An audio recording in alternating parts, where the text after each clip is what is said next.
I know that the EPA has been talking about just reducing emissions, but they finally have their final rule out right now today, and they actually have a table out so we can see when all this is actually starting. So, Mutha Truckers, I'll put that up right away so you can see it if you don't have time to watch the video. So there it is, but pause it.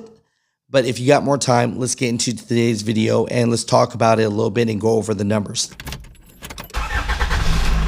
Today's major update, the EPA just announced the final rule today to tighten standards on emission for heavy-duty trucks for model years 2027 through 2032. Now, they say that the rule affects the truck manufacturers and the performance-based, but allows the truck makers to choose the technology on how they want to achieve and set these emission standards. What does that mean? That means that they could use internal combustion engines, hybrid vehicles, plug-in hybrid electric vehicles, battery electric vehicles, and hydrogen fuel cell vehicles. So the EPA, the government, is not telling them how to do that. Here's a picture here that I'll put on the screen so that you can see it. It's a table that shows the reduction of emissions that they want. And so it says here, percent reduction from the phase 2 CO2 emission standards. So it goes from light, heavy, vocational, medium, heavy, vocational, heavy vocational, day cab tractors, and sleeper cab tractor. By 2027, light, heavy, vocational, they want it reduced by 17%. Medium, heavy, vocational, they want it reduced by 13%. As you can see from the table, heavy vocational, day cab, and sleeper cab tractors are not on that list. So there is nothing to worry about there. Now, 2028, that's when it starts affecting truck drivers. So for light heavy, 22% reduction, medium heavy, 16%, heavy vocational. There is no standards yet, but day cab tractors, 8% reduce. So this is me seeing this for the first time as well. You know, I didn't think that it was really going to go into effect into 2030, but it looks like by 2028, day cab tractors, they want it down by 8%. Now, 2029, light heavy, 27%, medium heavy, 19%, heavy 13%, day cab tractors, 12%, and sleeper cab is not touched yet. So by 2030, all emissions for all vehicles have to be reduced. So light heavy, 32%, medium heavy, 22%, heavy, 15%, day cabs, 16%, and sleeper cab tractor, 6% by 2031. Let's focus on the day cab and sleeper cab here. 28% and 12%. And then by 2032, man, they want everything reduced. They want day cabs to be reduced, emissions by 40%, and sleeper cab by 25%. You can see this list here. Now, of course, if you are driving, I know you're not watching the video, so I'm just trying to give you as much information as I can while you're listening to this. The agency says that the new emission standards will avoid approximately 1 billion metric tons of greenhouse gas emissions from 2027 through 2055.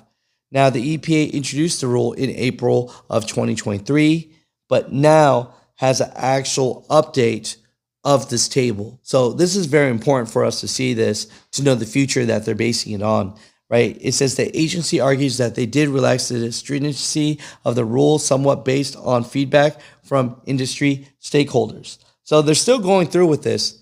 I guess they scaled it back a little bit. I don't know what the percentages were before this, but it starts for truck drivers definitely by 2028 already. Mutha Truckers, comment down below. Let me know what your thoughts are about this. They did take a quote from the ATA and said the ATA called the new emissions targets unachievable and warns that they will harm the supply chain and the U.S. economy. The group also says that the EPA is forcing trucking into investing massive amounts of money into unproven battery, electric, and hydrogen technologies in order to stay compliant. Now, I showed you guys a study, the ATA, even though people say the ATA represents the bigger trucking companies, they don't want this. And they did a study saying that it costs over $1 trillion just for infrastructure alone.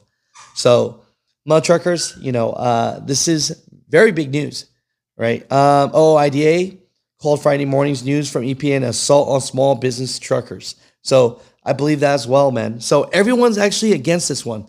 Mutha Truckers, how do you feel? What's going on, Mutha Truckers? We're hanging out here at the TCA. They invited me out here, but I came out here personally because I heard there were some highway angels, and I wanted to meet those highway angels.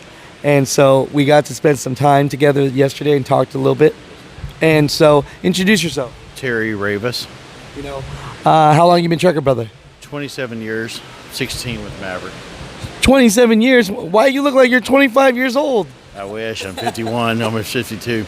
I heard that. I see some beautiful lady back there looking at us. I mean, she got the nice hair and all. I wonder who that is. My wife, Heidi. Yeah, I don't want to get you in trouble there, She'll rip my backside off. Oh, yeah.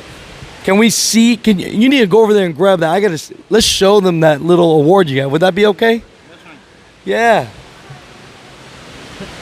We got her Vanna White. She bringing it over. Let's do it.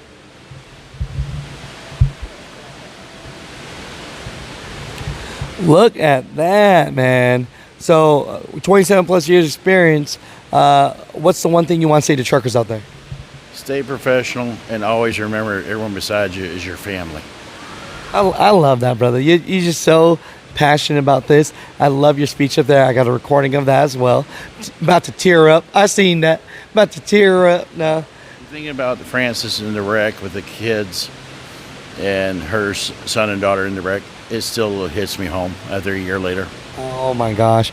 Without getting too much in detail about it, because we're here for the positivity, what happened? Going I-95 southbound, mile marker 26 on 95. White SUV came out, white pickup truck came out the right shoulder, came through the shoulder onto the granny lane, onto the center lane. That I'm in the right lane.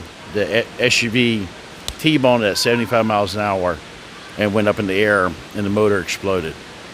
There's a 2-month-old, a 4-year-old, a 10-year-old little kids are in the back seat. Frances was in the back seat with no seatbelt on.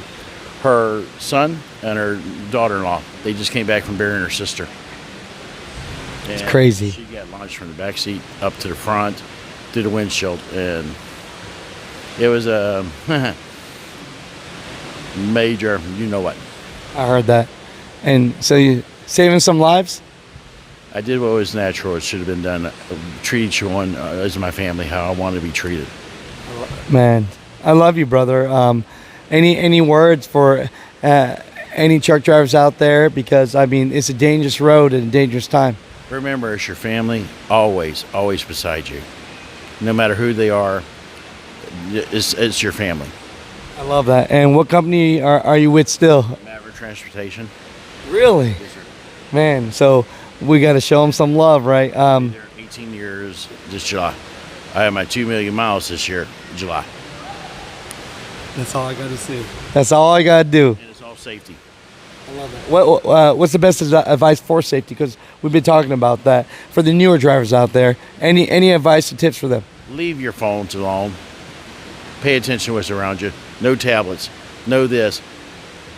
There's too many people out there. You're 80,000 pounds. One mistake can ruin the rest of your life. Love you, brother. Thank you. Yes, sir.